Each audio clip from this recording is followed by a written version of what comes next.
Sejam muito bem-vindos, meus craques do Instagram, meus craques Alma Premium. Eu, Beto Saad, recebo vocês aqui com muito carinho, viu? Com muita alegria para mais uma live, para a gente poder desenvolver aqui mais um tema, abordar um tema importante, não é? Um tema fundamental nos dias de hoje, que é, sem dúvida alguma, o direito do consumidor. Eu tenho muito carinho em poder receber todos vocês, muito obrigado pela expressiva audiência, pelo privilégio que vocês estão me oferecendo de estar cada dia ao lado de vocês, levando um tema fundamental, criando e desenvolvendo atividades, não é, de conhecimento para que vocês possam, sem dúvida alguma, criar maiores condições, gerar condições de tomarem as melhores decisões na vida de vocês. É isso que a Alma Premium está absolutamente comprometida dentro da linha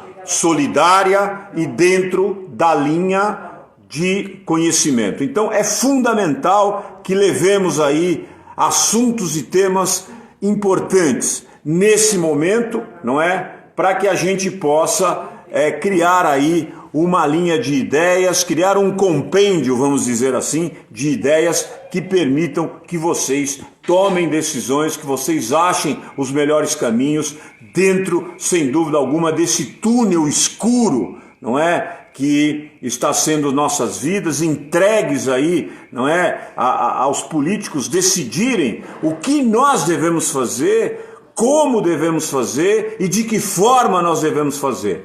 E para elucidar a questão de como, do desespero das pessoas, eu trago hoje, com muito prazer, uma figura extremamente conhecida, uma figura extremamente capaz, apesar de ser capez, o meu querido promotor, deputado, o homem que tirou de cena os bandidos dos estádios de futebol, que quando o promotor que cuidava do caso das torcidas organizadas gerou, sem dúvida alguma, um movimento de maior concentração de pessoas, de bem, de famílias, e nunca se isentou de qualquer responsabilidade, nunca dividiu torcida, sempre procurou tirar de cena aqueles baderneiros que, dentro de uma arena de esportes, que é um lugar de contemplação, que é um lugar de prática esportiva, que é um lugar de celebração, iam lá com comportamentos e desvios de comportamentos que não condiziam com a grande expectativa de uma partida de futebol. E eu tenho muito prazer em te receber, Fernando Capês.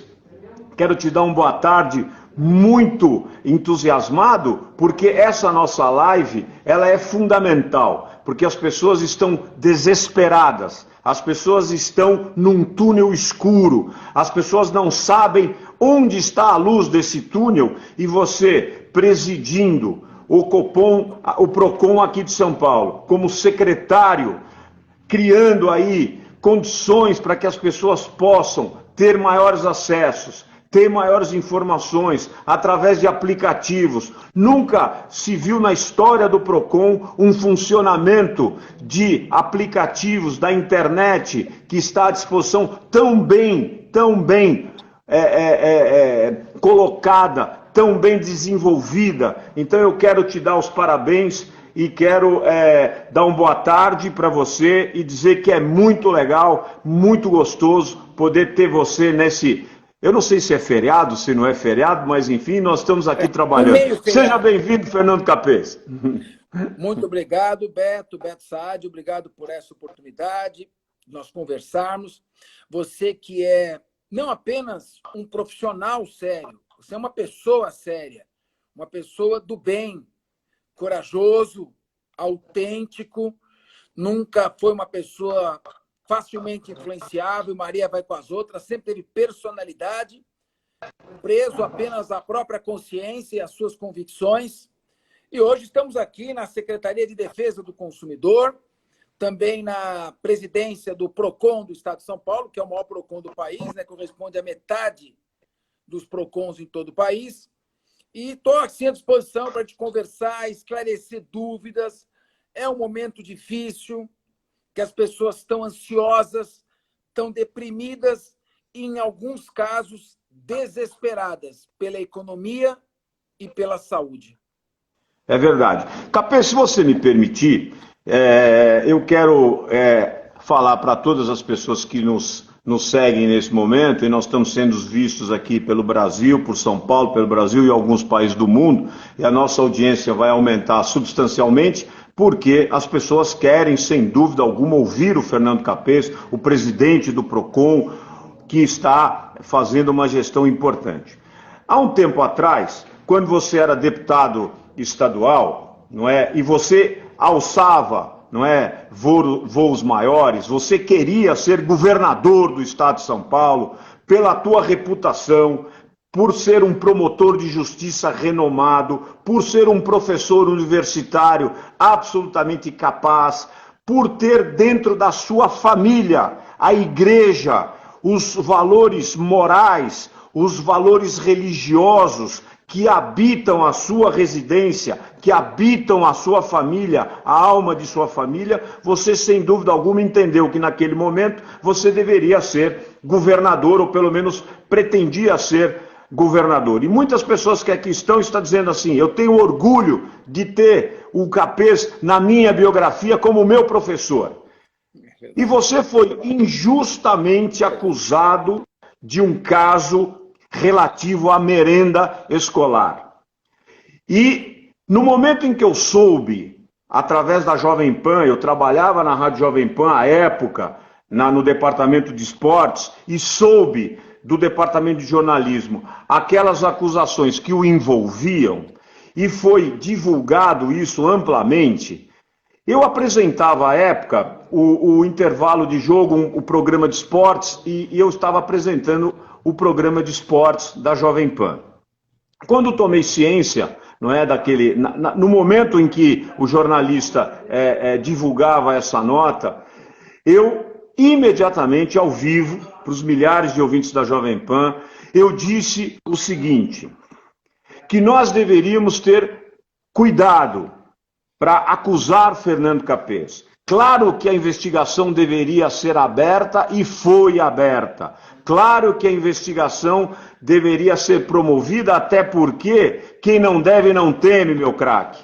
Então, eu disse, precisamos ter cuidado para tecer comentários e julgamentos, por conta até da tua, digamos, irrefutável biografia, impoluta biografia e conduta de vida. E no momento em que eu fiz isso, eu fui criticado por muitas pessoas. E como você pode falar assim, atestar, sem que termine o julgamento? Eu disse, não, eu quero que termine o julgamento, mas eu já estou dando aqui o meu voto e dizendo, ele é absolutamente incapaz de criar qualquer movimento nocivo e nefasto à população. Ele quer ser governador, e para ser governador precisa criar capilaridade, precisa abrir o leque, e você não sabe dentro desse leque se há laranja podre dentro desse leque.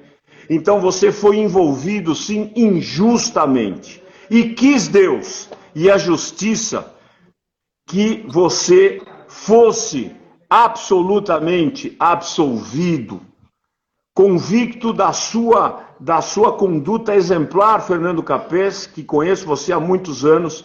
Então eu quero manifestar aqui essa, digamos assim, até emocionada, não reflexão a todos, para que se contenham. Claro que a classe política, na sua grande maioria, não realiza exatamente aquilo que nós gostaríamos, mas não dá para colocar todo mundo na mesma panela. Existem pequenas, é verdade, exceções, como você e outros, que estão fora dessa elite política nefasta que habita o nosso país. Parabéns, Capês, que a sua família se orgulhe de você eternamente e que o povo de São Paulo e do Brasil saiba que o presidente do PROCON não está lá por casuísmo, não está lá porque foi colocado pelo governador, não, está lá por mérito e competência. Boa tarde, Fernando Capês, por favor, o desespero das pessoas, eu quero entrar no desespero, mas eu precisava manifestar o meu apoio à tua capacidade e à tua moral, meu craque. Olha, muito obrigado, Beto, pelo teu desabafo, você sempre foi muito sincero, muito transparente. E, sinceramente, eu nunca imaginei que algo tão ridículo, tão absurdo, tão improvável fosse alimentado por tamanha falta de caráter das autoridades que promoveram a investigação criminosamente e de setores da imprensa. Por que que agora todo mundo que estava lá acusando, falando, está escondidinho nas sombras de onde saíram para me atacar pelas costas? Por quê? Em momento algum eu saí da luz. Em momento algum eu me escondi, está aqui minha cara, pronto. Fui presidente da Assembleia Legislativa de São Paulo, que tem um orçamento de 1 bilhão e 100 milhões de reais. No ano anterior a esta armação hedionda, eu já havia cortado mais de 70 milhões de reais em contratos e acusado de pegar um cheque de 50 mil reais sem fundo. Então, me decepcionou muito, porque partiu de alguns colegas invejosos do Ministério Público que acharam que iam me destruir. E viam ali uma oportunidade única. E fracassaram. Beto, para resumir, para a gente poder atender as pessoas que estão perguntando, mas já que você tocou no assunto, eu não fui absolvido. O processo foi trancado. Não virou nem processo. A acusação assinada por um procurador-geral da Justiça, chefe do Ministério Público. Coisa mais difícil que tem é rejeitar uma denúncia de um promotor. Imagine do chefe do Ministério Público. Foi rejeitada liminarmente e dito pelo desembargador relator. Foi um caso claro de um inocente execrado sem rodeios pela mídia implacável. Está escrito. E você tem, eu passei para você os dados.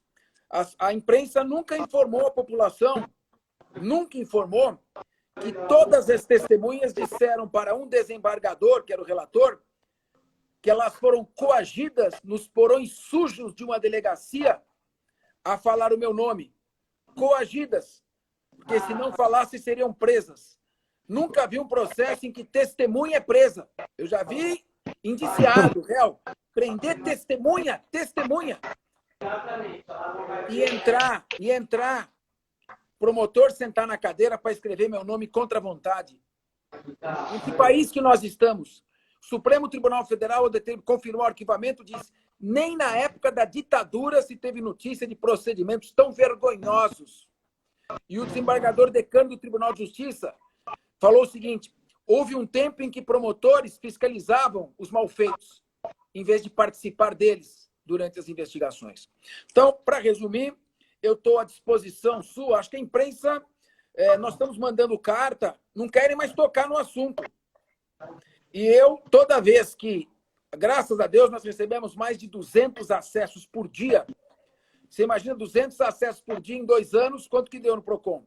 Tivemos 30 ofensas, todos foram encaminhados para a divisão de crimes eletrônicos, todos. E quem me xingar vai ter que provar o que está falando, senão vai ser condenado por calúnia. Agora, eu não tenho o importante é o seguinte, não dá para a gente não ter coragem. Eu posso dizer para você que nenhuma das, entre aspas, autoridades, são 7 ou 8, que estavam por trás do que fizeram comigo, suportariam 15 dias. Eu suportei 3 anos, saí vencedor e hoje estou aqui com as minhas aulas, professor, lançando livros, fazendo palestras não só no Brasil, mas no mundo inteiro, e à sua disposição agora para a gente falar desse momento tão difícil que nós estamos passando, pessoas desesperadas, gente sem emprego, perda de poder aquisitivo, amigos meus, um que tem uma barbearia aqui perto, desesperado, me liga chorando. Vamos falar sobre isso, vamos falar sobre muitas coisas. Vamos falar. E o nosso querido Renato Opsi Blum diz aqui que as fake news deveriam ser absolutamente alvo de prisões quando a gente consegue detectar quem as promove. E o meu querido irmão Fausto Silva diz que, às vezes, muitos blogs são pinicos do mundo, porque eles podem dizer o que quiser. Eles podem falar que você tem filho, ele pode falar que você não presta, eles podem falar que você tem absolutamente uma carreira comprometida, quando não há investigação. Eles são tirados do ar e aí muitos sites, muitos blogs, eles mudam de países, inclusive, para poder continuar essas mentiras, financiados, exatamente como você disse, por crápulas que querem efetivamente conturbar e não tem coragem, não tem qualidade intelectual, não tem conhecimento, não tem moral e, principalmente, deveriam ser execrados do Brasil, mas a justiça divina, ela tarda, mas não falha, como diz o povo. Meu craque Fernando Capês, presidente do PROCON. Os empresários, as pessoas estão absolutamente desesperadas, elas estão asfixiadas, elas estão com uma angústia.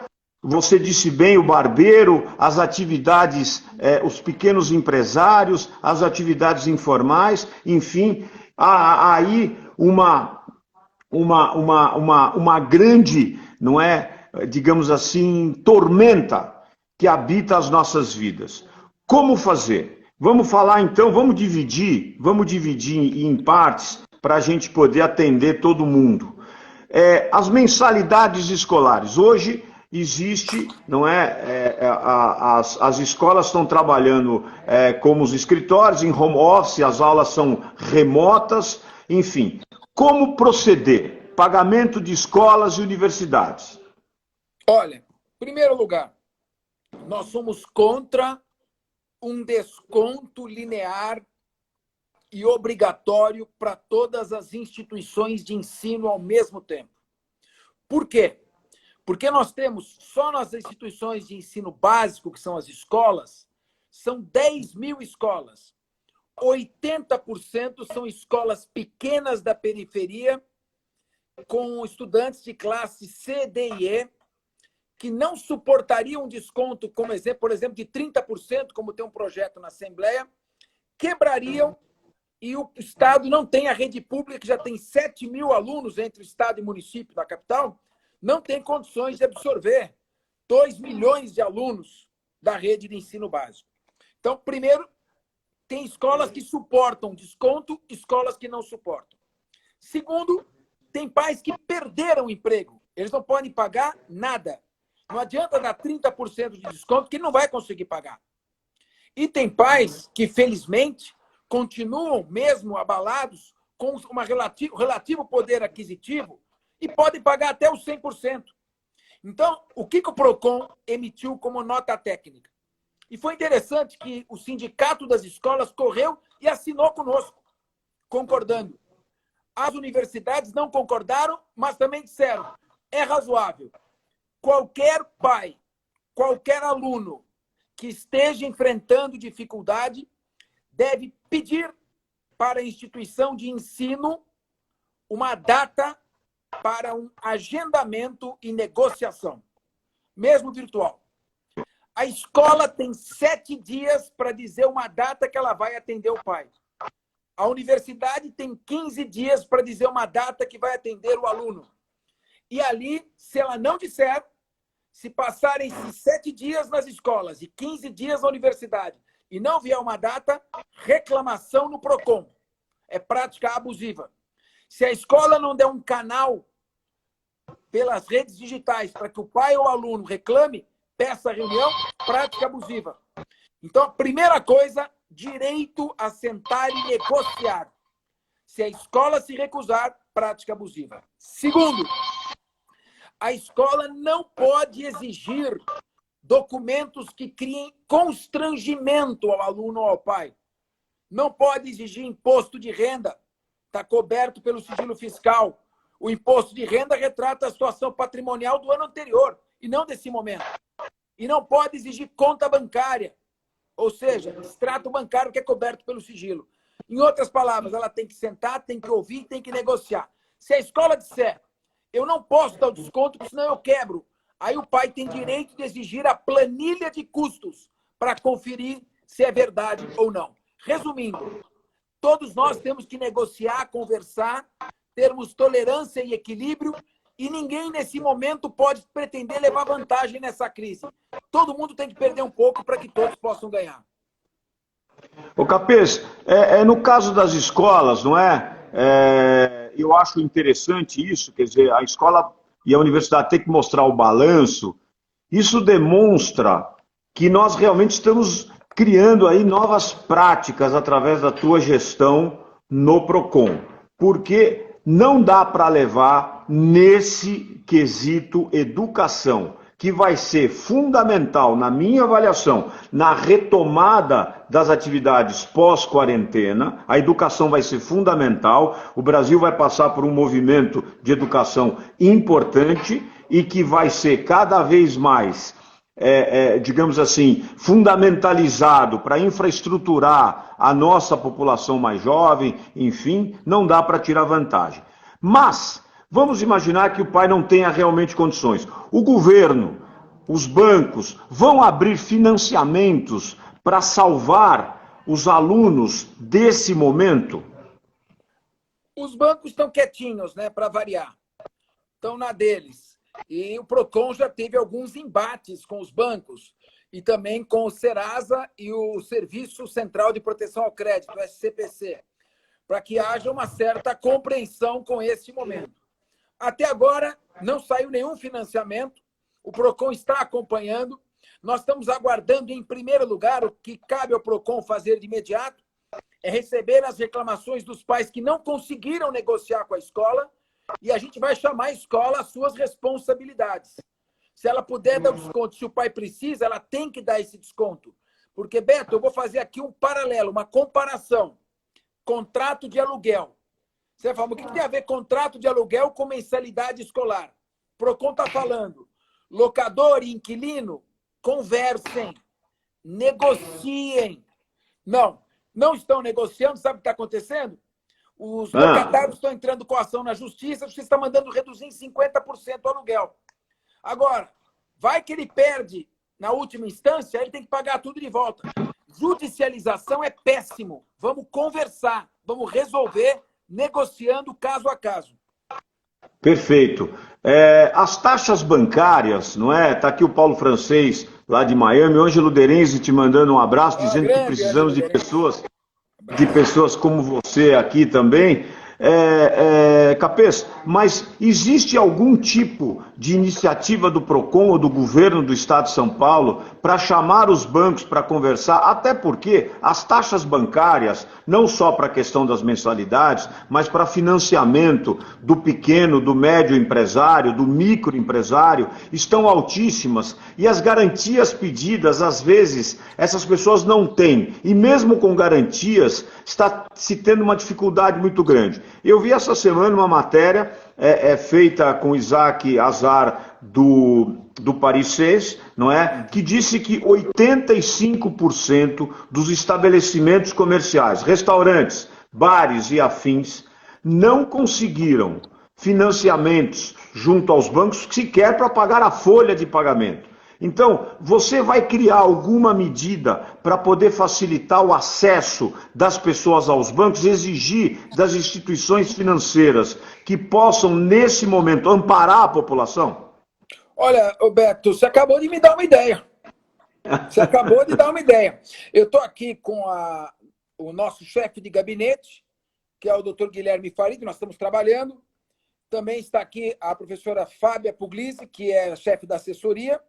Eles estão acompanhando e já vão preparar uma convocação da FEBRABAN para discutirmos financiamento a pais de alunos. Boa, você vê como é que é bom a gente conversar? Surgiu. Claro, é importante. Eu não tinha pensado nisso, nós vamos fazer isso, sim. É importante porque as pessoas estão muito desesperadas, a Janaína Cano coloca aqui que há escolas que dão 10%, outras que dão 20%. E como você disse, que a negociação presencial e de conversa, a conversa é fundamental. Entrar, como você disse no início, a coragem, vamos conversar, vamos falar e vamos chegar a bons termos, porque está todo mundo realmente a fim de fazer isso. Vamos lá, os pacotes aéreos. Então, muitas pessoas compraram pacotes aéreos, pacotes, viagens, enfim, hotéis, pacotes de veraneio, de inverno, enfim, na Europa e no Brasil, nos Estados Unidos, no mundo todo. Como é que fica isso? Porque a informação que a gente tem é de que as empresas estão dando até o final do ano apenas para fazer a troca, não é? Então, está tendo muito disque-disque. Vamos ouvir de você então. Os pacotes de turismo, como fica a negociação entre aquele que adquire e as empresas, seja aérea, seja empresa de turismo, e até porque o Aldo Leone está aqui da Gastur também, então é importante então, o Aldo participou esclarecer. da conversa, é isso aí. Então, o Aldo Leone foi testemunha do que eu vou dizer. O PROCON entrou no entendimento. Eu prefiro solução sem briga do que briga sem solução. O PROCON, então, entrou no entendimento. Imagine se as agências de turismo que empregam 600 mil pessoas, que os hotéis que estão parados, com as portas fechadas, mantendo o seu custeio de pessoal, suas despesas com as portas fechadas, suas cozinhas paralisadas. Imagine as companhias aéreas pagando leasing de avião em dólar, com o avião estacionado no pátio do aeroporto. E chegar para todos eles e dizermos: devolvam tudo, reembolsem que os contratos estão cancelados, porque é o que diz o Código de Defesa do Consumidor. Primeiro, não vão conseguir reembolsar todo mundo. Quem não for reembolsado vai ficar sem reembolso e sem a prestação que contratou. Primeiro. Segundo, elas não vão fazer isso, vão judicializar e deixar para isso aí para anos. Então, nós chegamos ao entendimento e dissemos: você tem tua passagem aérea? Você tem teu pacote turístico? Você tem a tua hospedagem no hotel? Guarda. Não é possível que você nunca mais vai voar, vai se hospedar no hotel, vai viajar, vai passear. Segura o seu crédito. Passada a calamidade pública, encerrado o decreto de calamidade pública, retomados os voos, os pacotes, os hotéis, você usa. Em contrapartida, ninguém poderá cobrar taxa de reagendamento, de remarcação, qualquer despesa adicional. Ou seja, a empresa cede porque não cobra taxa de reagendamento, taxa de remarcação. O consumidor cede porque não pede o reembolso. E aí eles entram em acordo. Quem quiser pedir reembolso, tem medida provisória aí, a 925, desse ano, dizendo reembolso só em 12 vezes e depois que terminar a calamidade. E no caso de shows e eventos, nem reembolso tem medida provisória proibindo. Então, vamos caminhar, ambas as partes, para segurar o crédito consigo, sem qualquer outra despesa adicional, sem qualquer cobrança. Se houver cobrança, o Leone sabe disso, o PROCON não vai concordar. Nós não vamos concordar com nenhuma despesa adicional, mas vamos atender o consumidor sem quebrar a empresa. Quebrando as empresas, no cenário pós-pandemia, vamos ter apenas alguns grupos mais fortes que formarão oligopólios e nós vamos retornar a um Brasil agrário. Não é possível. Vamos procurar agora, com cabeça, equilíbrio e serenidade, atravessar o vale da sombra da morte e chegarmos vivos do outro lado. Perfeito. Capês, mas nessas remarcações que você fala, e evidente, eu gostei muito disso, quer dizer, uma solução sem briga do que uma briga sem solução, as pessoas podem preservar o direito de data também, ou seja, se uma pessoa marcou para maio, por exemplo, desse ano, é possível remarcar para maio do ano que vem. E vamos imaginar que essa agência de turismo ela venha quebrar, ela venha fechar as suas portas. Como é que fica, então, a situação desse consumidor? Beto, eu estou defendendo a teoria do meteoro. Já escrevi sobre isso. O que é a teoria do meteoro? O meteoro se chocou contra o globo terrestre. Que nem aconteceu no período pré-jurássico, quando caiu um meteoro e há 160 milhões de anos atrás acabou com a Terra. Caiu um meteoro juridicamente parecido. Nunca na história da humanidade havia acontecido de um fenômeno imprevisível e irresistível afetar todos os contratos, todos, ao mesmo tempo e em todo o mundo. Então, é necessário que a gente compreenda esta situação para ter uma noção da gravidade econômica, não estou nem falando de saúde, a gravidade econômica deste fenômeno. De maneira que todos nós teremos que fazer algumas concessões e algumas adaptações. Ele tem direito de marcar preferencialmente no mesmo mês. Mas se não tiver data, ele vai ter que se adaptar. O que é necessário é boa fé, transparência, equilíbrio, serenidade, a fim de que as partes possam chegar ao entendimento. Ninguém tem que ficar na defensiva. O que o Procon mais está punindo são empresas que se fecharam, enfiaram a cabeça no buraco que nem avestruz e se recusam a atender os consumidores. O ser humano nasceu para ser águia, para olhar de cima, não nasceu para ser avestruz. Está com problema, está enfrentando uma situação, não vai se trancar no quarto e chorar. Estufa o peito, chama os seus consumidores, conversa com eles, olho no olho, com honestidade, com transparência, que vocês resolvem os problemas. Os problemas são resolvidos assim.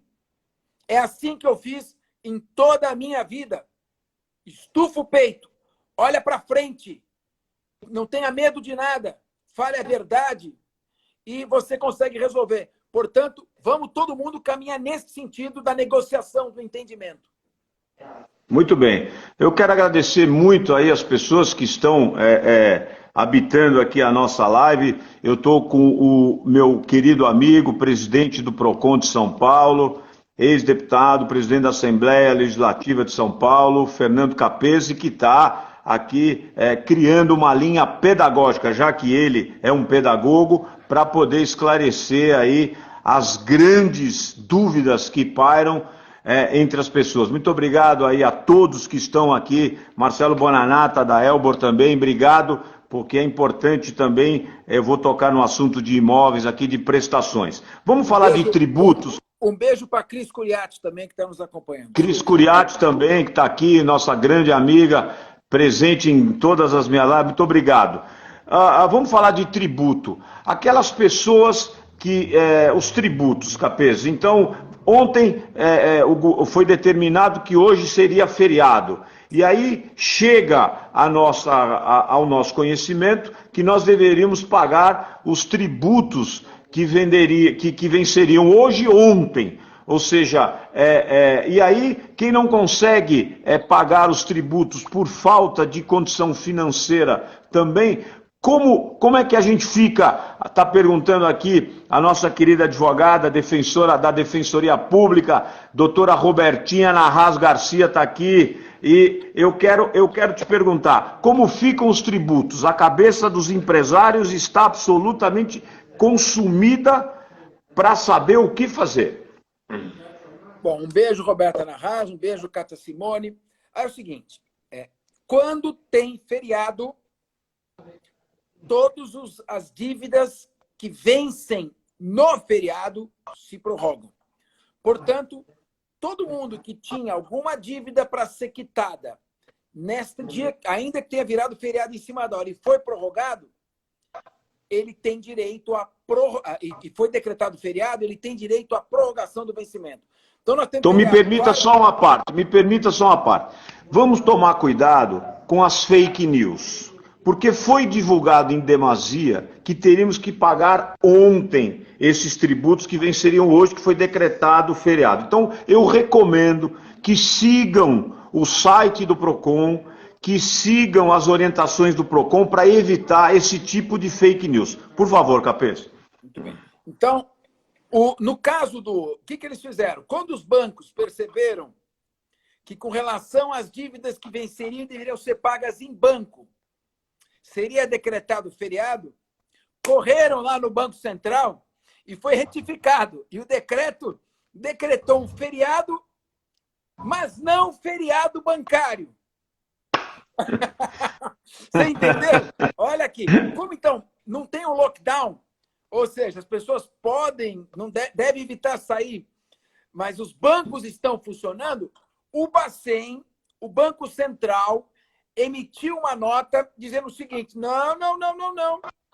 Dívidas que vencem em bancos, como não foi decretado feriado bancário, devem ser pagas. Então agora você começa a ter versões conflitantes.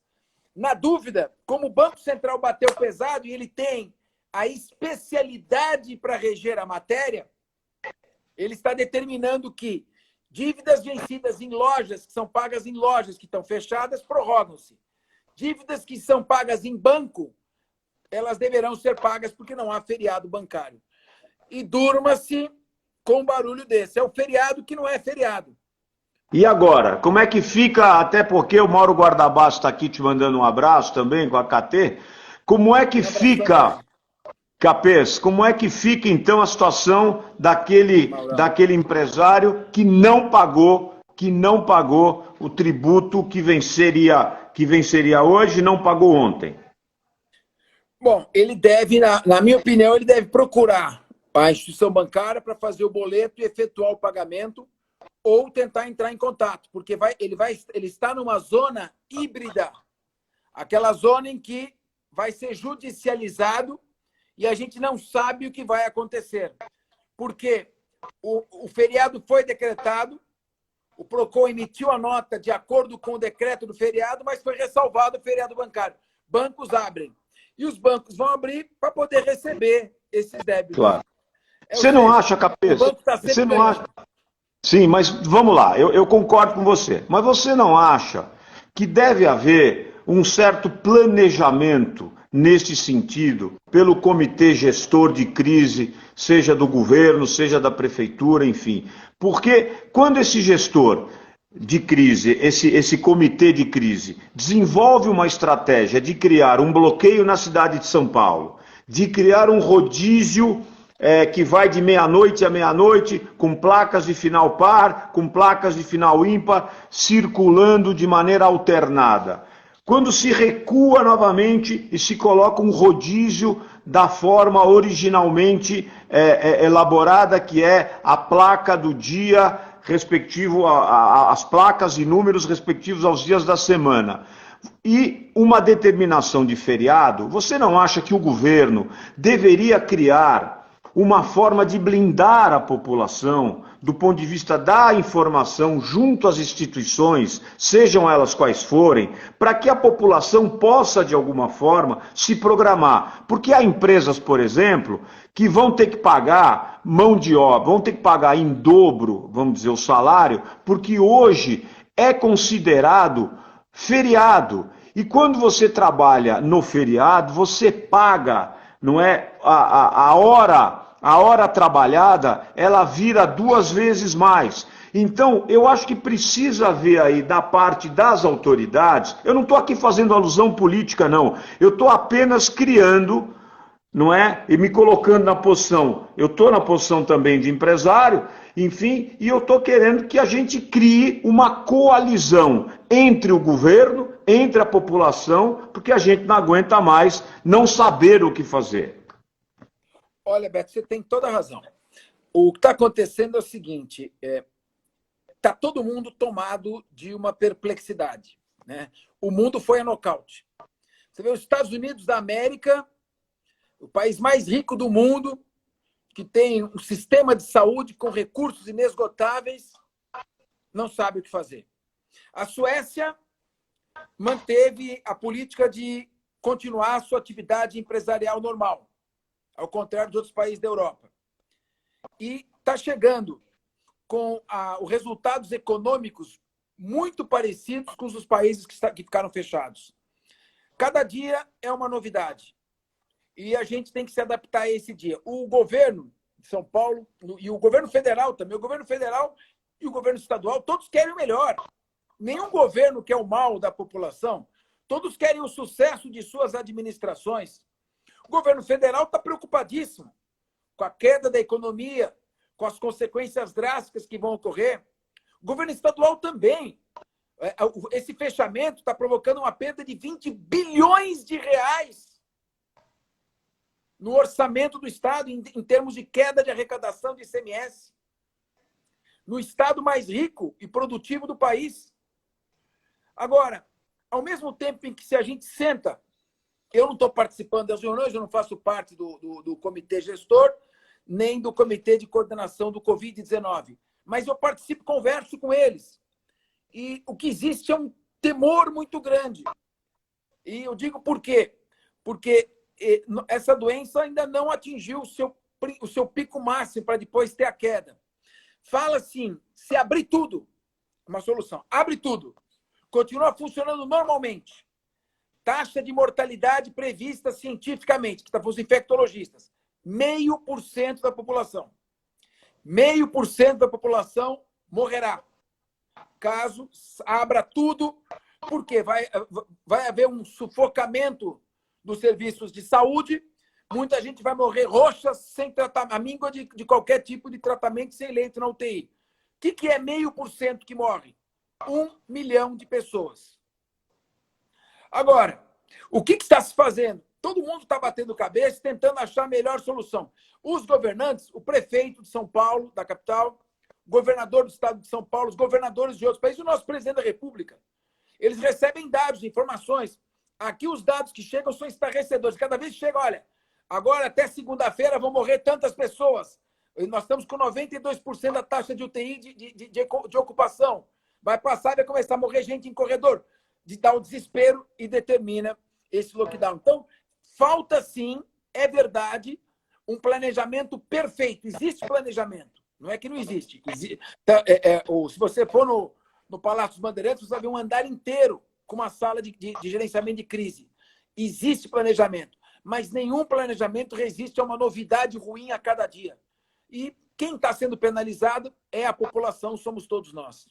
Sem dúvida. Eu acho que a gente precisa tomar muito cuidado para agredir, não é de forma veemente, aqueles que estão no front, mas na minha avaliação, eu não quero entrar nesse terreno, porque senão eu vou perder muitas perguntas e nós temos aqui apenas 18 minutos para poder encerrar a nossa hora.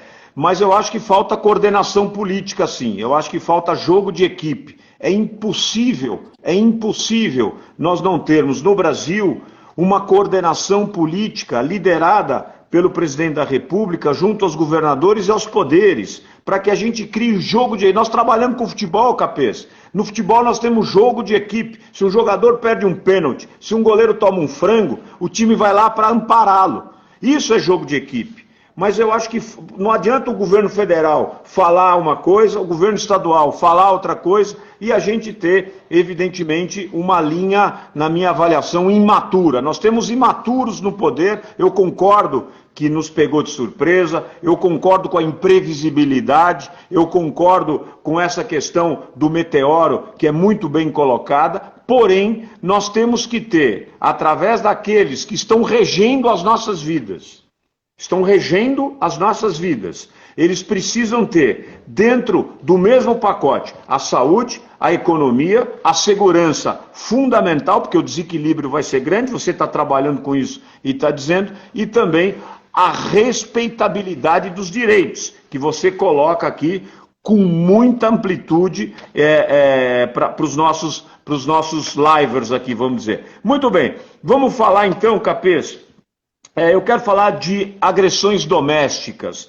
não é? Eu falava com o delegado Nico, que está trabalhando juntamente com você nessa questão, que está aí, não é, em demasia, não é, gerando aí muita preocupação da agressão a pessoas e a animais. Eu queria que você falasse sobre isso e quais são as recomendações e os caminhos que as pessoas que sofrerem agressões, seja do ponto de vista físico e também aos animais, que caminho ela deve percorrer, por favor. Olha, o governo está montando uma estratégia especial, fortalecendo as delegacias da mulher e colocando também à disposição delas serviços de acesso online. Pode, pelos sites do governo oficial, os sites oficiais do governo, você consegue buscar esses acessos. Sabe por quê?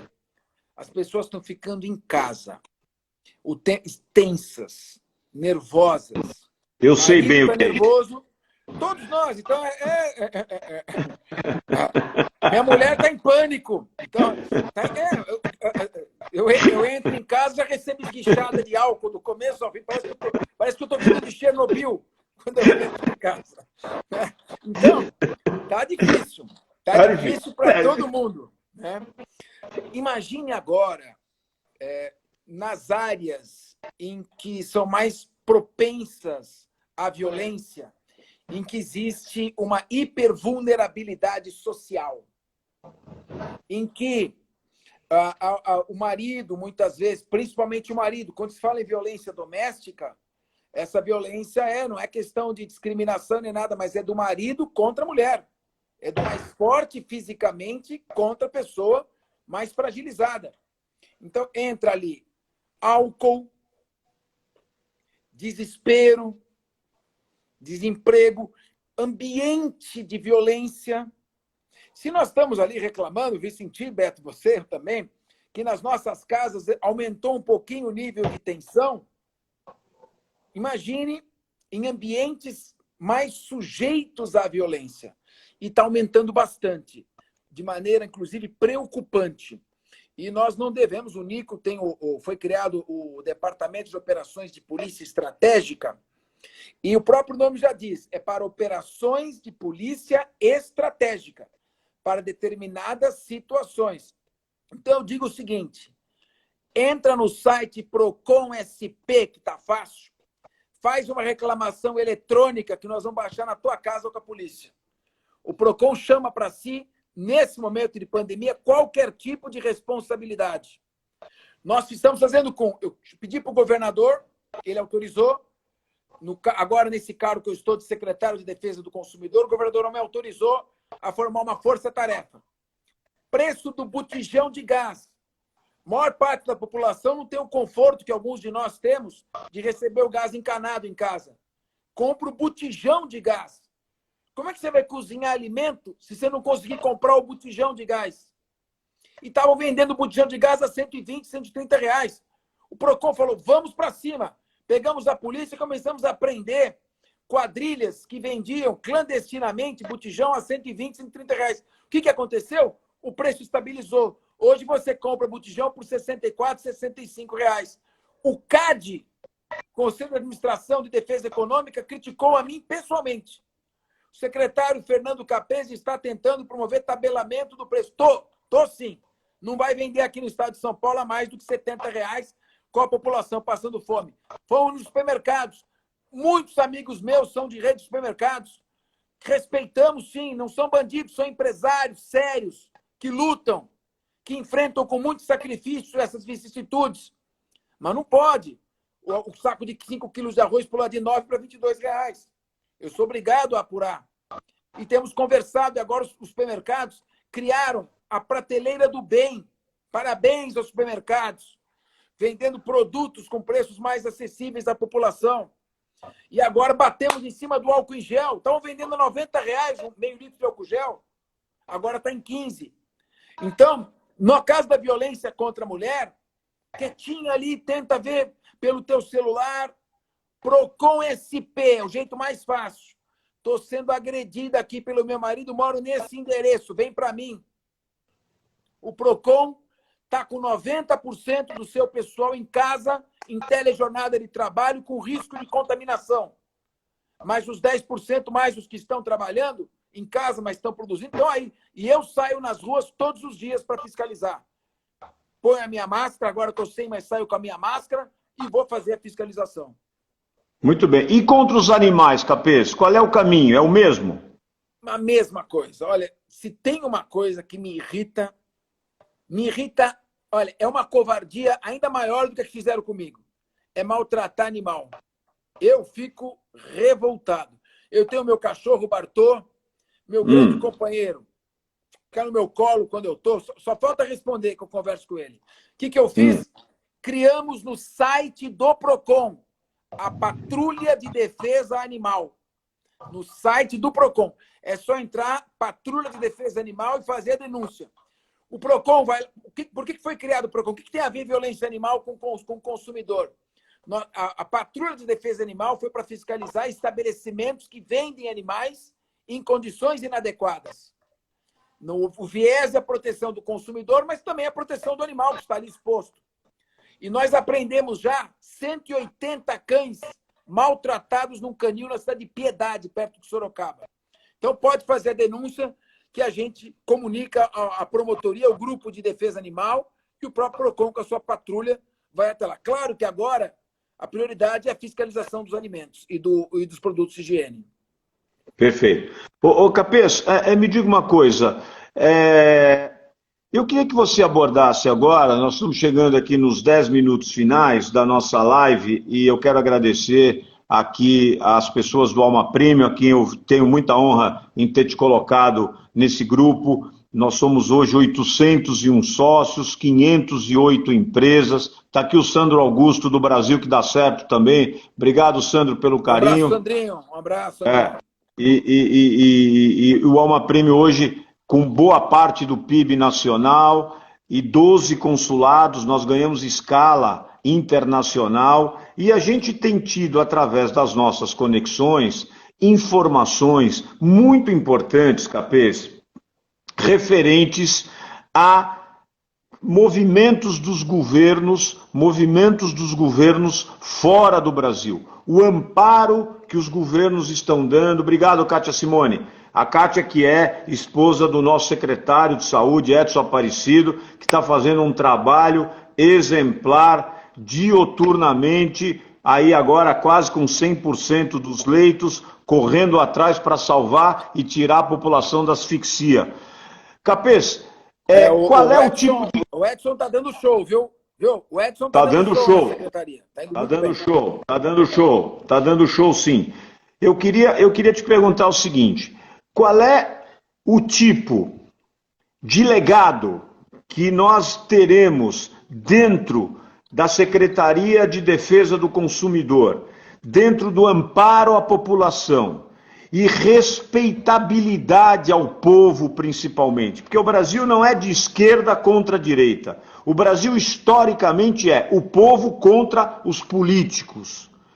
Então, e nesse momento de pandemia, e a gente está recebendo aqui as centenas das mensagens dizendo: obrigado, Capês, que bom você estar no Procon, que bom poder esclarecer o que eu fiz no início em relação àquela injustiça cometida. Que bom tirarmos as máscaras, não para nos protegermos, porque a gente vai terminar a live, vamos voltar com as nossas máscaras, mas a gente deixar as máscaras de lado e olhar e abraçar a população, o povo, a família e dizer: olha, nós estamos vivendo numa cidade de São Paulo que é responsável por 40% do PIB. Nós temos uma economia frenética, como você mesmo disse. Nós temos que cuidar da saúde, temos secretário estadual e municipal, secretários municipal e estadual, que estão aí se dedicando junto com o comitê de crise, junto com as pessoas do front. Porém, nós estamos tendo mais tempo de ver quem é quem, Capês. Nós estamos tendo tempo de ver realmente quem está do nosso lado. Nesses 7 minutos finais, nesses 6 minutos finais, qual o legado? O que, de fato, o meu amigo Fernando Capês, esse guardião da população hoje no Procon, o que vai deixar de ensinamento, já que eu acho que a nossa grande maioria, para não dizer a grande totalidade da classe política, é imatura e não está conseguindo sair dessa crise por falta de maturidade. Diga lá, meu craque. Bom, o primeiro legado é o seguinte, que a curto prazo o mal vence o bem. Mas a médio e longo prazo, o bem sempre prevalece sobre o mal. O tempo é o grande inimigo da mentira. E hoje, uma pessoa que é do bem, que é você, que sou eu, estamos aqui, eu estou na rua, dando a cara para apanhar, defendendo a população. Estou com medo do coronavírus, tenho medo sim, mas saio todo dia para trabalhar, entro nos supermercados, me misturo à população, porque tenho um dever a cumprir. E o mal, aqueles que estavam nas sombras, que saíram das sombras para me apunhalar pelas costas, estão em casa, escondidinhos, assustadinhos, porque vivem na escuridão, não vivem na luz. Segundo ponto, é necessário a gente ter coragem, ter fé em Deus. O otimista vê em cada dificuldade uma nova oportunidade. Quando Deus colocar um obstáculo como o coronavírus na nossa vida, vamos encarar esse obstáculo não como um muro que nos impede de caminhar, mas como algo para a gente escalar e ficar ainda mais alto. Isso é mais importante. O PROCON, ele caminha agora com a digitalização. Até o final do ano eu tenho um PROCON inteirinho digitalizado. Todos os processos de aplicação de multa e julgamento serão integralmente digitais. Qualquer pessoa pode acompanhar o que está acontecendo com transparência absoluta. Uma multa é aplicada e depois ela é julgada. A população acompanha tudo o que está acontecendo online. As reclamações são feitas sem sair de casa. A pessoa reclama sem sair de casa e o PROCON em 10 dias resolve 80% das reclamações. E a gente tem que também pensar na educação, que é o futuro do país, em preparar a população para o ensino online. Você diminui o custo de pessoal, você seleciona grandes aulas para atingir um grande número de pessoas ao mesmo tempo, de alunos ao mesmo tempo. Nós temos que começar a pensar em produção em escala, porque o poder público está asfixiado, não tem como arrecadar mais impostos, não tem como aumentar a despesa de custeio de pessoal e não consegue mais investir. A única maneira é tecnologia, usar a tecnologia para melhorar a qualidade de vida das pessoas e reduzir o custo. Portanto, racionalidade, estratégia e fé. Muito bem. Capês, eu estou muito feliz de poder dividir com você essa reveladora, foi reveladora, evidentemente, esses esclarecimentos. As pessoas se sentem um pouco mais amparadas pelo que eu vejo nas manifestações aqui. Eu não quis cortar os comentários, porque eu acho importante esse engajamento, não é? Essa coragem que nós estamos tendo de mostrar a nossa cara e engajar as pessoas, permitir que elas se manifestem para que possam ter amparo e, principalmente, um pouco dessa asfixia que você dizia, mais reduzida e um pouco mais de tranquilidade para poder retomar a vida. Concordo com você. São nas crises que nós não temos que colocar pontos finais, nós temos que colocar vírgulas para poder gerar vitalidade, nos reinventarmos para poder criar um movimento existencial diferente. E vai ser muito diferente, meu craque Capês. Eu agradeço demais a tua vinda aqui, esclarecedora. Eu quero fazer mais lives aqui, eu quero trazer o Nico também, o delegado Nico, eu quero trazer o poder público para que a gente possa trazer as pessoas, que elas possam se manifestar e abrir o coração e perguntar para quem de direito, não é? O que fazer com a minha vida, doutor Fernando Capês, depois que essa tormenta, o meteoro, como você disse, passar. Então é de fundamental importância. Meus craques, o @Beto Saad, Beto com 2 Es de elefante, 2 T's de tatu, Saad, não é? Está à disposição. Essa live vai estar disponível no canal do YouTube do Alma Premium. Você entra no YouTube e clica Almaflix. É o canal do YouTube da Alma Premium. Essa live vai estar disponível hoje já para vocês acompanharem, passarem adiante. E o PROCON SP. Está aqui o Dr. Fernando Capês, colocando a tecnologia e a sua solidariedade a todos vocês, está à disposição. Capês, Muito obrigado pelo carinho, um beijo grande a você, a sua família, que Deus o abençoe e que bom a gente poder olhar um nos olhos dos outros e dizer como é legal a gente poder acreditar nas pessoas. Um beijo do teu coração. Um beijo, obrigado e até uma próxima, hein? Até uma próxima, à disposição. Tchau. Estaremos. Um beijo. Obrigado. Tchau. Um abraço.